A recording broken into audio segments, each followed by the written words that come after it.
So there are three words that begin with the letter R, which really trigger doctors when we do our workshop and speak to them. I often ask people to guess what the R words are.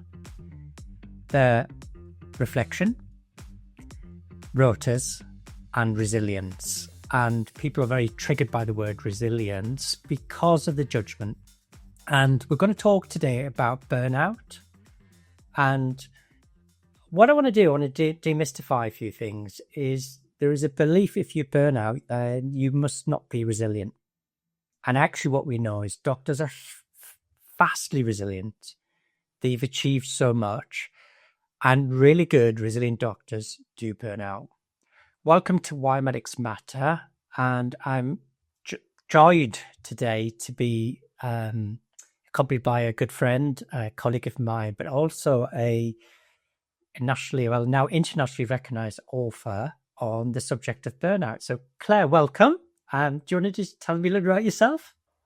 Hi, Simon. Thank you so much for having me on today. So yes, my name is Claire and my background is that I'm a GP. And in terms of my clinical interests, after I qualified, I initially trained in public health and health inequalities, and I was deprivation lead for PCN for a brief period of time. But unfortunately, as a newly qualified GP, I ended up burning out. And on my recovery journey, which was supported by practitioner health, I learned so much about what it really truly means to burn out, what it, in terms of what the evidence and the scientific literature says about evidence-based prevention and recovery. And I also realized that there's a huge education and knowledge gap and skill gap when it comes to understanding what burnout really is, how it presents, and particularly for doctors, because I certainly had never had any training on burnout or effective stress management during medical school or in my postgraduate training. And so I was clueless as to exactly what it was and how it presents. And the thing about burnout is it is really insidious and sneaky, and it creeps up on you without you even realizing what is happening to you. Denial is a key feature of it. And it's really important that you know if you're on the slide into it or if one of your colleagues are in the slide into it, because unfortunately, burnout is different to regular stress. I don't want to pathologize the experience of stress because that's normal. But burnout carries a 1 to 3 year recovery period. So it is, and quite significant health risks as well alongside that. So it is differentiated from regular stress. And after I went through this experience and started to recover, I started sharing my journey online because we were during COVID and I couldn't access face-to-face support. I couldn't go to my peers and meet them in the same way. We were working very much in silos and trying not to have, social distancing, trying not to see patients face to face and not spend too much time with our colleagues. And I had such an overwhelming response that I started to upskill myself. And as a result of doing that, I then started to create a career strand around it. And I ultimately ended up writing my book, The Burnout Doctor, which is now published, I think, in 7 or 8 different countries. It's been translated into Japanese, Dutch, German, Vietnamese, Polish. It's incredible. It has literally gone worldwide. And that's because it's an issue that so many people resonate with. And an awful lot of my work now is about giving, education, giving that knowledge and the things that I've learned to other people, and particularly doctors who are very high risk for burnout, unfortunately. So you mentioned there that burnout is different to stress. Help me understand that statement. Yeah, so as I said, stress is normal, and actually a little bit of stress is good for us. So I know in the workshops that DoctorsTraining do, we go into this in some detail, but a little bit of, think back to your medical school days when we were learning about physiology. A little bit of cortisol and adrenaline is good for us because it sharpens the mind. Think about all the physiological changes that happen when you're a little bit stressed. Your eyes dilate up, blood goes to your muscles so that you can fight or flight whatever threat that you're experiencing or facing. In certain situations, that's helpful. Think back to an exam situation or perhaps a stressful situation at work. Maybe you were leading a cardiac arrest or involved in an arrest situation, for instance, and you get that, your heart starts to pump faster, you start to breathe a bit deeper, but it also has some benefits. You start to think a little bit more clearly, you're really locked in, your decision making becomes better, your performance goes up in those situations. So a little bit of stress is good for you. But what we're not designed for is to experience those levels of high cortisol and adrenaline for a prolonged period of time. And when that happens, you tip over from stress being a helpful thing from a physiological perspective to it being unhelpful for your performance. And so the first thing that starts to happen when you've been subject to chronic stress is your performance starts to drop off. Yeah.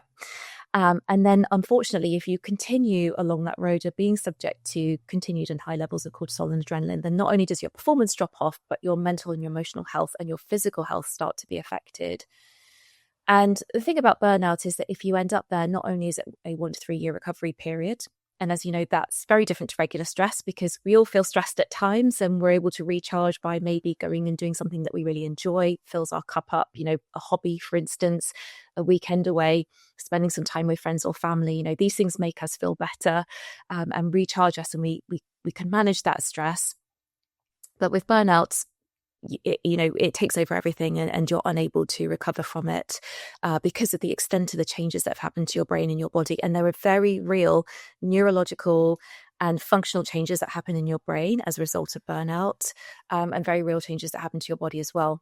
So in terms of the effects on the individual, 1 to 3 year recovery period. If you need to take time off work, it's an average of 3.5 months off work sick, but it could be up to a year. In terms of your health, you're more likely to have a heart attack, be diagnosed with type 2 diabetes, be hospitalized from a major accident. Your all-cause mortality, if you're under the age of 45, goes up significantly. So you're more likely to die from any cause if you're burnt out under the age of 45. So you can understand that is completely different to the experience of stress. And in terms of the impact on careers as well, it's very significant. So doctors that are burnt out are disengaged from their careers. It can truncate their careers. You have decreased job satisfaction, but unfortunately also patient care can be impacted as well. So doctors that are burnt out have increased patient complaints and they're more likely to be involved in patient safety incidences. And to me, that makes sense because when you're burnt out, you have such significant physical, emotional symptoms, difficulty with executive function, difficulty with decision making, concentration, memory. To me, that makes sense. I'm absolutely not saying that the people that end up like this, it's their fault. More that the impact of burnout is really significant, really substantial, and doesn't just impact on the individual, but you can see with that as well that this has huge implications for teams, departments, trusts, and the NHS as a whole as well, because there are so many doctors that are burning out right now and are high risk for burnout as a result of the environments in which we work. And so this is a problem that it's not just significant for the person experiencing it, but also it's everyone's problem, But the good news is that with recovery, all of those risks, all of those things, they go back to baseline. So, for instance, the increased risk of having a heart attack, that goes back to your baseline when you recover. So it's not a permanent state of being, but certainly when you're in it and experiencing all those symptoms, it can feel incredibly distressing, overwhelming, awful. And it does feel quite often like there isn't a light at the end of the tunnel, but there absolutely is. And you described it as a sneaky problem, dosed up with a huge amount of denial or maybe lack of awareness. Yeah. Going back, if you don't mind, going back to some of your own journey, what things were different? What were the different stages as you progressed through? What were the sneaky stuff? And do you think people could have been better at noticing that? Is it something that we can learn when we're looking around our colleagues? Yeah. So that lack of insight is one of the features of that process of burnout. And unfortunately, what that means is that the person that is gradually becoming more and more stressed doesn't realize what's happening to them until they end up in a burnout crisis. And then when you hit that point, that is when you have all of those, you need all of that time off work and you're going to have a prolonged recovery period. But up until you reach that point, actually, your symptoms will be getting increasingly significant. But you've still got an opportunity to intervene and make changes and avoid all of those health risks and problems that might occur at work and the impact on your career if you're able to recognize it sooner rather than later. And you're absolutely right about other people recognizing it, because it might not be obvious to you and you might be in denial, but it will be obvious to the people around you, so your loved ones, your colleagues, etc. And I know, looking back at my own experience, all the warning signs were there, but I wasn't able to act on them because, first of all, I didn't have any insight. I blamed myself entirely. I completely thought that there was something wrong with me. And also, I hadn't had the education about the stages of burnout. And there are defined stages of burnout and, with different symptoms and signs of increasing stress along the way. So I didn't have that knowledge or that skill base, despite the fact that I had been 10 years qualified at that point, and I have a degree in neuroscience as well. But also, where I was working, unfortunately, was incredibly pressurized. Burnout is an environmental problem. It's reactive to the place that you're working in. And we were all so stressed that we were just looking out for ourselves. None of us had the capacity to look out for other people. And so I think the signs did get missed by my colleagues as well, until it was too late. So what I'll do now is I'll just run through the 5 stages of burnout, if you're happy for me to do that, Simon. Yeah, I've read this in your book and some of the workshops you developed for us. Please go through them. Yes. So there are 5 stages of burnout that have been identified in the literature. The majority of people go through these stages when they're on the slide into burnout. I'm just going to talk them through now. I would say it's quite common, if you are stressed, to bounce between some of the earlier stages. And going through them doesn't necessarily mean you'll end up in burnout. The first stage is honeymoon phase. And I think the name is pretty self-explanatory here. You're in the honeymoon phase of your work. So it's characterized by enthusiasm for your work. You're very, you take a lot of joy from it. You're full of energy, and you're absolutely, full to the brim with productivity. And it just feels great. But the risk with the honeymoon phase is that you might end up taking on more work. You end up overworking. Your boundaries might start to become a little bit blurred. And when this happens, you might notice that you move on to the onset of stress stage. This is where some days are a little bit more stressful than others. And the symptoms in this stage are mild. But the sorts of things that you might notice are in particular, there are 3 things that characterize this stage. So the first one is feeling like your job is the most important thing in the world. Social withdrawal, so seeing your friends and family less because you are overcommitting to your work. But also, you can see this in the workplace as well. Like, people will start closing their clinic door, not going to meetings, not going to coffee breaks and team events and all of that sort of stuff. And then lack of time for personal needs. So on the wards, that might look like not taking your breaks, not making sure that you're hydrated, coming in early, staying late, all of that sort of stuff. In terms of, emotional and mental symptoms, in this stage, it's relatively mild, but you might notice some mild cognitive symptoms. So difficulty focusing, concentrating, maybe some poor memory issues or difficulty making decisions. You might also start to notice some physical symptoms in this stage. And so, think about what adrenaline and cortisol do to your body when you get that stress response. So, palpitations, chest pain, shortness of breath, stomach aches, headaches, that sort of thing. The most commonly reported physical symptom is muscular aches and pains. Then, if your stress levels remain high and prolonged, and you're exposed to those constant levels of cortisol and adrenaline, then you might find yourself moving to the 3rd stage of burnout, which is chronic stress. And this is where the number of difficult days that you're experiencing vastly outnumber the easier days. And in this stage, your symptoms will be very significant, but you're not burnt out yet. So the things that characterize this stage are, first of all, the development of emotional dysregulation. So this is the inability to control your emotions in the same way that you used to. So what this might look like is flying off the handle, shouting at people, slamming doors, crying, not being able to control your emotional responses to things that ordinarily you would be able to handle. In terms of other symptoms, then guilt is a really key part of this particular stage as well. And some researchers actually argue it should form part of the definition because it's such a pervasive part of this. So you feel guilty that this is happening to you. And so as a result of that, you throw yourself more into your work, thinking that's going to, settle down those feelings of guilt. Work yourself out of it. Yeah, absolutely. And I think, unfortunately, in medicine, there are ample opportunities to feel guilty because, we have a huge problem with doctors not taking time off work sick. Presenteeism is a huge issue because we know that if we call in sick, that our patients are going to be affected and our colleagues are going to be absolutely landed in it because we're all working in very resource poor environments.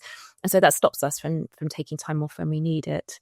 But even worse is when you're exhausted and they need extra cover for shifts for gaps, not being prepared to say no. Yes. And I think that there is a little bit of weaponized guilt that happens within the NHS, that pressure, as you say, there are rota gaps and you're getting emails and you're getting phone calls. We need you to cover this shift. And emotional blackmail. Yeah, if you don't absolutely. do it, what about your patients? Don't you care? Yeah, exactly.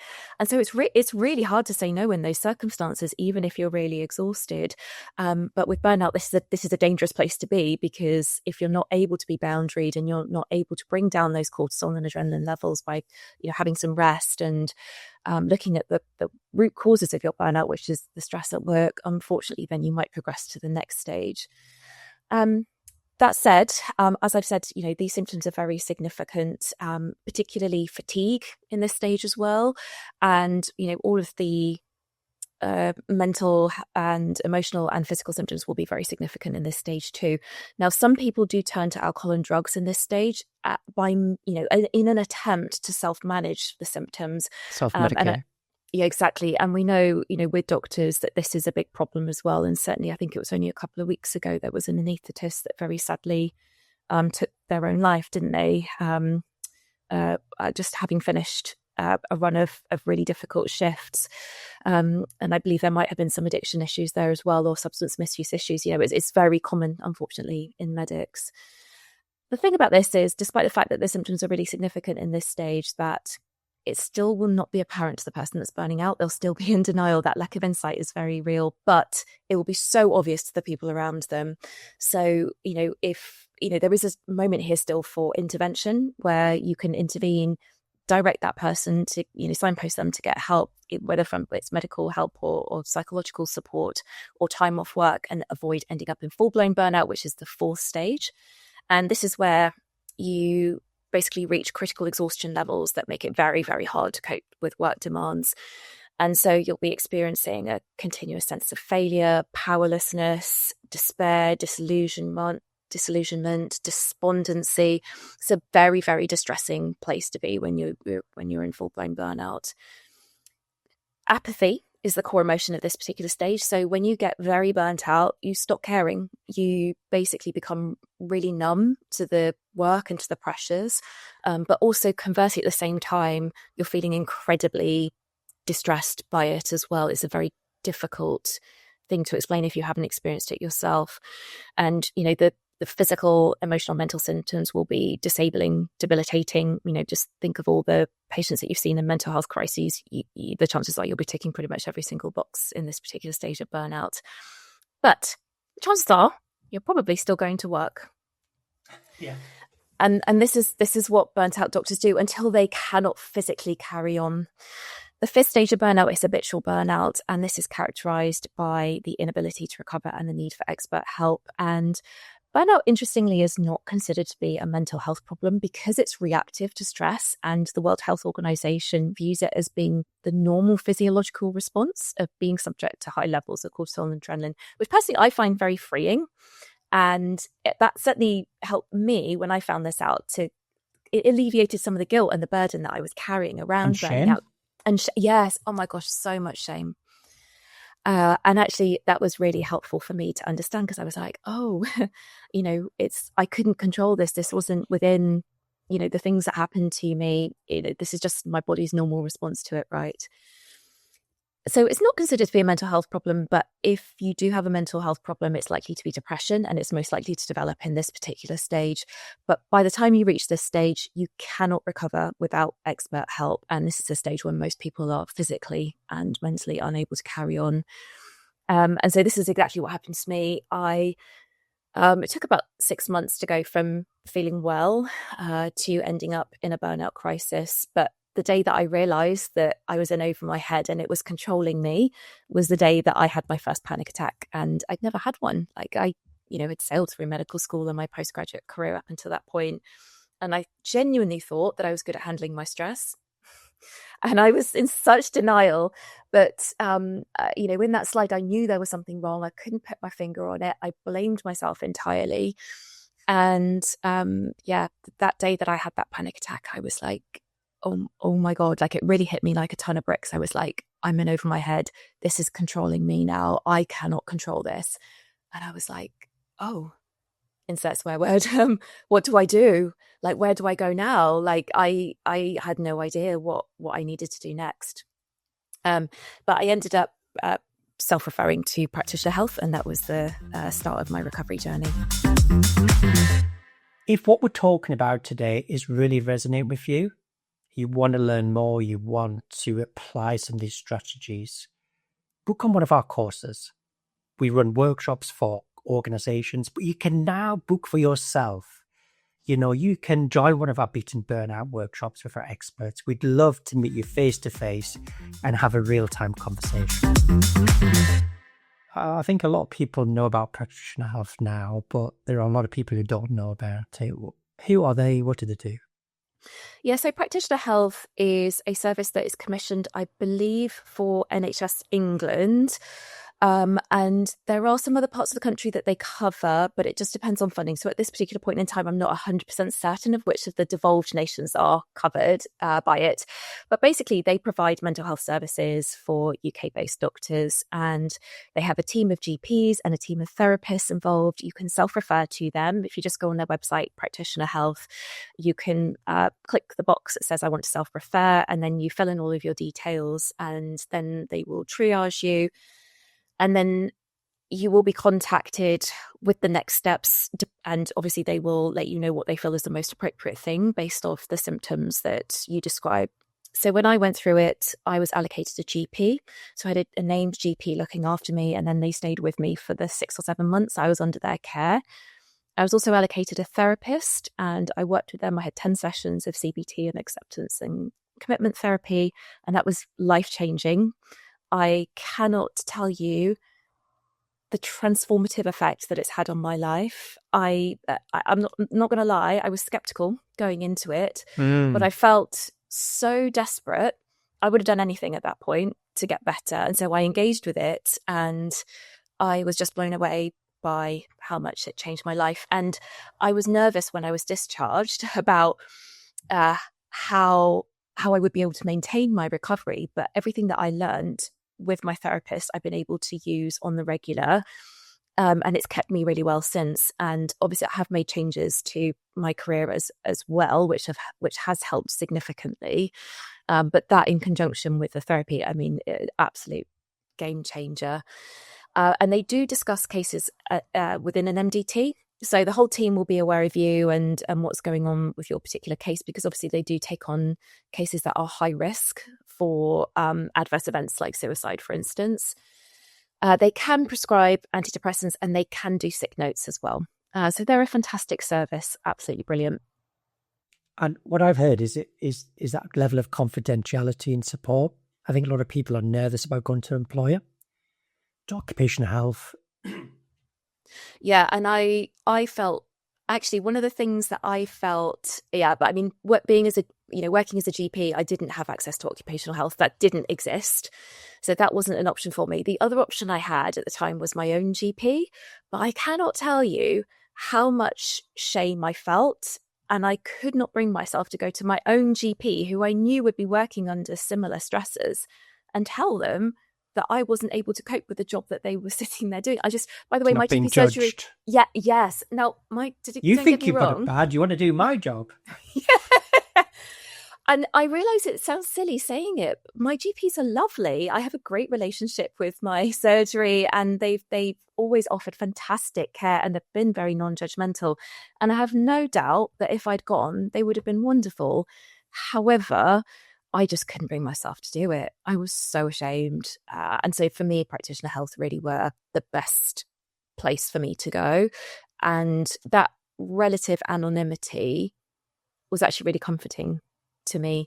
And because they used to do face-to-face appointments, because this all happened around the pandemic time, it was all online. So I can't remember where my GP and my therapist were based, but they weren't anywhere near me. And actually that was quite nice, because then I didn't need to worry about running bumping into them to them. the street. Yeah, to Tesco's. exactly.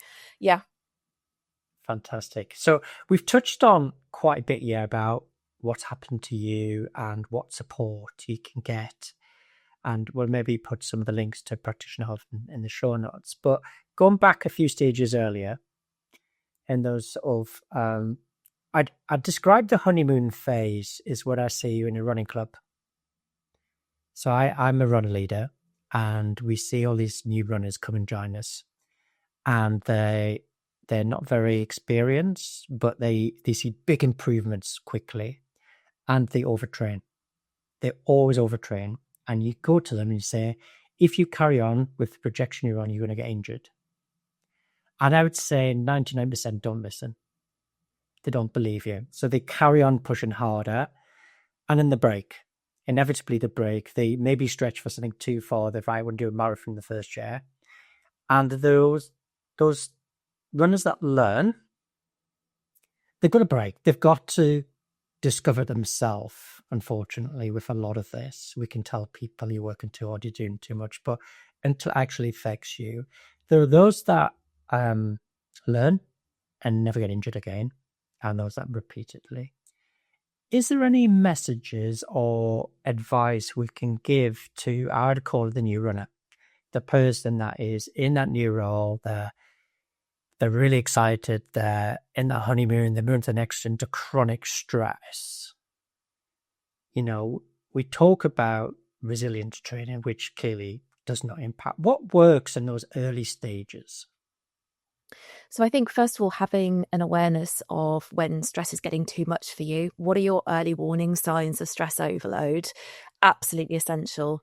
I have learnt, I thought I was good at managing my stress, and it turns out that I really wasn't. I didn't really have any robust coping strategies.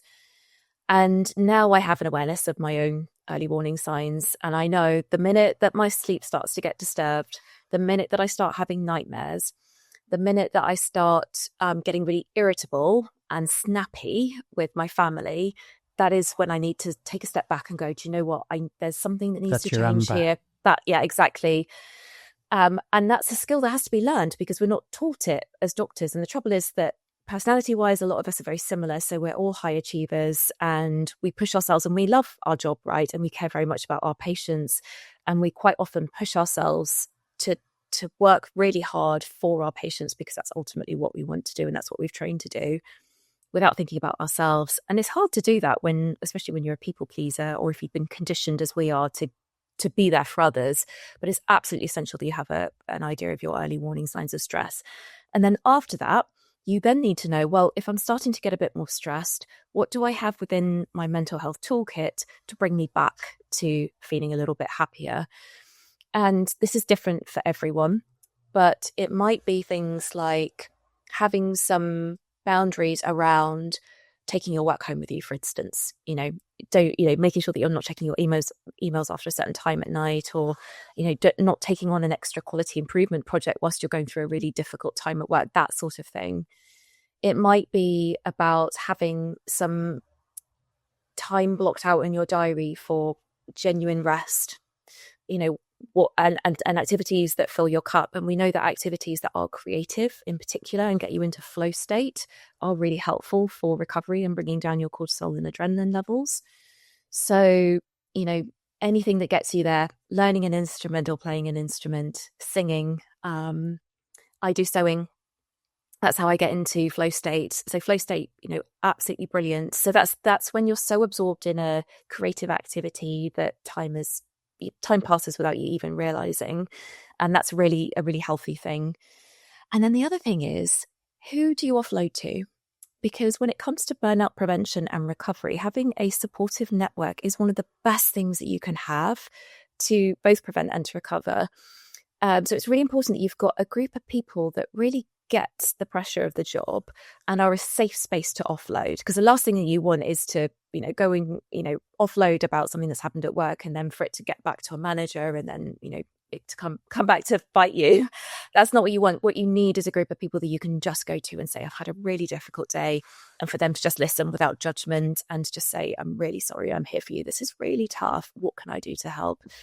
And I think it's, I would say that's probably the most powerful thing actually out of all of those things, is having that supportive community. I couldn't agree more. Just reflecting as you're speaking on my early warning signs. Mine used to be writing angry emails. If I didn't press send, I was amber. If I couldn't have the break between writing and send, I was definitely red. Yep. And I'd be snappy. And so my management of stress was probably more antisocial, very male dominant type of behavior. This has been fascinating. We're coming towards the end. I would like to ask you a question before I summarize up, really, which is, I think one of the things I really enjoy is learning. Yeah, I think it keeps us healthy. It's another sort of restorative thing. Of the stuff you've done in the last year, can you give me one marginal gain improvement of something you've learned as Claire, as an individual? Well, that's a really interesting question. It is, isn't it? Yeah. So I would say, I mean, obviously, the burnout happened a long time ago now. It was 7 years ago, and I have recovered from that. But I have had a difficult year personally and professionally this last year. And for me, the 1% has really been looking about my values and what I want to get out of my working life and what's important to me. And it's that, I don't know if that's specific enough for you, Simon, but for me, it's just, with everything that I'm saying yes to with my work, I'm asking myself the question, is this in alignment with my long-term, with the values, and the life, exactly, and what the life you want to build? Yeah. So exactly. It's actually I assume you get lots and lots of off of work and stuff. It's actually choosing it carefully. Yeah, very much. Okay. Yeah. Fantastic. I'm going to summarize. So we talk about 1% improvements, marginal gains, because sometimes when things are tricky or difficult, making change can feel like a mountain. Yeah. And if we make 1% improvements or learn something each week, we move forward, climb up that mountain. And before you know it, 6 months, 12 months on the line, you're looking down the mountain of how far you've come. What is my marginal gain from listening to you is I'm going to reflect that on what you said right at the beginning, is that burnout's sneaky. It creeps up on us. And it's quite clever because it gives you a good dose of denial and lack of insight. What we want is people to have things to prevent it, to understand your warning signs, and to have a good support network. So Claire, thank you. It's been a pleasure to join us on Why Medics Matter. We talk about stuff that's really important for doctors from a doctor's lens, but I hope it's relevant to many different listeners. My name's Simon Fraser. It has been lovely chatting to you, Claire. Please come and join us again. And for anybody listening, please subscribe. It means a lot to us, and continue on 1% gain. Thank you.